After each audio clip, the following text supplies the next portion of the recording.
یعنی میشه سیگار رو با یه لیوان آب روشن کرد؟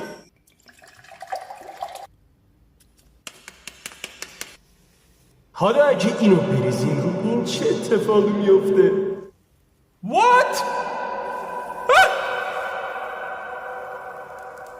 روشن شد! پشما! میزمو سوزوندی؟ برو حالشو ببر!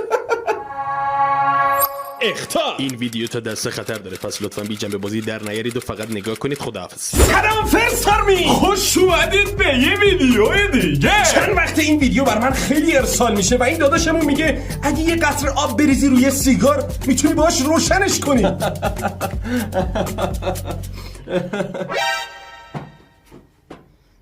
داداش آتیش داری؟ نه دایی، من سیگاری نیستم.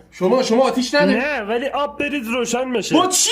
آب با آب؟ اگه شما باشید سیگار با چی روشن میکنید؟ با کبریت کلاسیک و جذابه، با فندک خفن و مدرنه. ولی با آب چی؟ البته شما